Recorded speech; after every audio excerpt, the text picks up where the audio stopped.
اس لیے میرے بھائیوں، جب بھی کوئی مشکل آئے، چھوٹی سی بیماری آئے، اللہ کو برا نہ کہو، اللہ سے شکوہ نہ کرو۔ حضرت یونس علیہ السلام کی دوستی حضرت جبرائیل علیہ السلام سے ہوئی۔ جبرائیل علیہ السلام جب حضرت یونس علیہ السلام کے پاس آئے، یونس علیہ السلام نے کہا کہ اے جبرائیل، اللہ کا سب سے محبوب بندہ، اللہ کا سب سے پیارا بندہ اس زمین کے اوپر کون ہے؟ مجھے بتائیے، میں اس سے ملنا چاہتا ہوں۔ حضرت یونس علیہ السلام جبرائیل علیہ السلام کے ساتھ چل پڑے۔ جبرائیل علیہ السلام ان کو لے کر گئے۔ کہاں گئے؟ فلسطین کے سرزمین پہ لے کر گئے۔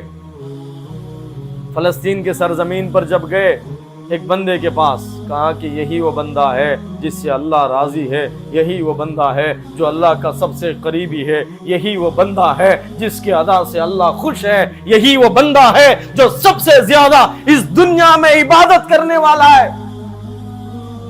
یونس علیہ السلام نے دیکھا کہ اس کے دونوں آنکھیں نہیں، آنکھوں سے اندھا، دونوں ہاتھ نہیں، دونوں پیر نہیں، دونوں بازو نہیں۔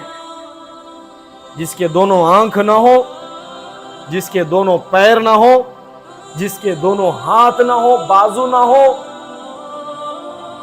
اور وہ اپنے زبان سے کہہ رہا ہے اللہ تو جس حال میں مجھے رکھے میں اس حال میں تیرے فیصلے کے اوپر راضی ہوں، خوش ہوں، وہ اللہ سے کہہ رہا ہے۔ یہ بندہ اللہ کا قریبی، یہ بندہ اللہ کا سب سے زیادہ خوش کرنے والا، سب سے بڑا عابد۔ جبرائیل علیہ السلام نے فرمایا اس زمانے کے پیغمبر کے بعد اگر اللہ کو سب سے زیادہ ماننے والا، سب سے زیادہ عبادت کرنے والا، اللہ کا سب سے بڑا شکر گزار اگر کوئی بندہ ہے تو یہی بندہ ہے جس کے دونوں آنکھ نہیں، دونوں پیر نہیں، دونوں ہاتھ نہیں۔ آج جو بڑے بڑے باتیں کرنے والے میرے ماں بہن اور میرے بھائی، اللہ ہمیں نظر آ گئے کہ اللہ ہمارے اوپر یہ پریشانی لایا ہے۔ آج ہم اللہ کے نعمتیں کھا کر، اس کے نعمتوں کا استعمال کر کر، اللہ کا پانی پی کر، اللہ کے دیے ہوئے روزی کا استعمال کر کر، اللہ کے دیے ہوئے اس باڈی، اس وجود سے، اس اٹھے کھٹے بدن سے کما کر، اس اللہ کے آواز دینے کے بعد بھی مسجد میں نہیں آتے۔ ہم کتنے بڑے ناشکرے ہیں، کتنے بڑے اللہ کے نافرمان بندے ہیں۔ پھر بھی ہم کہتے ہیں کہ اللہ ہمارے ساتھ کیا انصاف کرے۔